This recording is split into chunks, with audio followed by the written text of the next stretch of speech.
Você é capaz de ser obediente até receber o seu castigo? Olá pessoal, meu nome é Júnior Rodrigues. Hoje eu quero aqui trazer uma palavra para o seu coração, nessa segunda com sabedoria, para que você então comece essa semana com bastante garra, bastante gás, bastante fé, bastante energia, para que você possa enfrentar os seus desafios. Eu queria falar com vocês aquilo que está lá em Marcos 14, a passagem muito conhecida, na verdade esse capítulo é um dos maiores capítulos que a gente tem nos evangelhos, e ele é o capítulo que fala aqui da prisão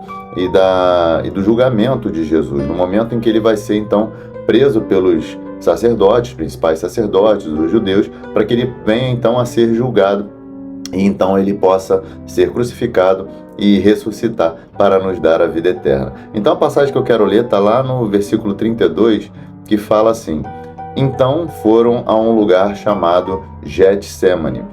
Ali Jesus disse aos seus discípulos: sentem-se aqui, enquanto eu vou orar. E levando consigo Pedro, Tiago e João, começou a sentir-se tomado de pavor e angústia. E lhes disse: a minha alma está profundamente triste, até a morte. Fiquem aqui e vigiem. E adiantando-se um pouco, prostrou-se em terra e orava para que, se possível, lhe fosse poupada aquela hora. E dizia: Abba, Pai, se tudo te é possível, passa de mim este cálice, porém não seja o que eu quero, e sim o que tu queres. E aí continua aqui aquele diálogo entre Jesus e os três discípulos, justamente Jesus questionando pelo fato deles não estarem o acompanhando, deles não estarem ali com ele orando. E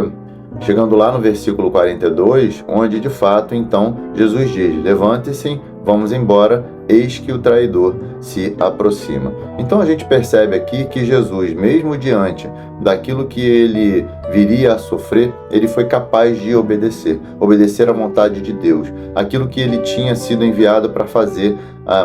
trazer a nossa redenção, cumprir o plano da salvação que Deus tinha planejado desde a fundação do mundo. E esse cálice que representa aqui aquilo que Jesus gostaria que fosse afastado dele, representa a ira de Deus, a ira que viria sobre a humanidade e que nesse momento então ela cairia sobre os ombros de Jesus, porque ele estava ali então levando o castigo que nos traz a paz, levando todo o pecado para ser lavado diante da cruz, para que ele então pudesse nos trazer a redenção, nos pudesse trazer a salvação. Então aqui demonstra que mesmo diante de um desafio grande, mesmo diante de uma situação muito difícil, de algo que é extremamente doloroso, ou seja, toda a ira de Deus que estava destinado para a humanidade devido ao pecado que faz separação entre nós e Deus, foi então destinada a Jesus. Jesus então recebeu por nós esse castigo, o castigo que nos traz a paz, como eu acabei de mencionar. Então aqui Jesus, ele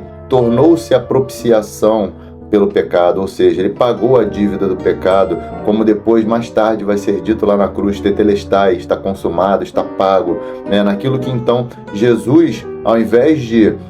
permitir que o cálice da ira de Deus fosse destinado a nós, fosse destinado aos discípulos, Jesus então tomou esse cálice para ele, para que também ele pudesse então demonstrar que os discípulos e nós, como seguidores de Jesus, não precisamos passar por esse cálice, não precisamos passar por essa ira, porque ele fez isso por nós, ele pagou essa dívida por nós. Então que a gente tenha essa consciência de que naquele momento ali em que Jesus estava sofrendo, estava lutando para poder cumprir o seu propósito, cumprir aquilo para o qual ele foi chamado aqui na terra, ele fez isso por mim e por você, para que nós pudéssemos encontrar a salvação que está em Cristo Jesus. Se você gostou dessa mensagem, você curta, compartilha, se inscreva, para que você possa então fazer com que essa mensagem chegue para mais pessoas, nos siga para que você possa receber outras mensagens que nós vamos trazer aqui, e que você fique com essa palavra hoje. Um grande abraço e até breve.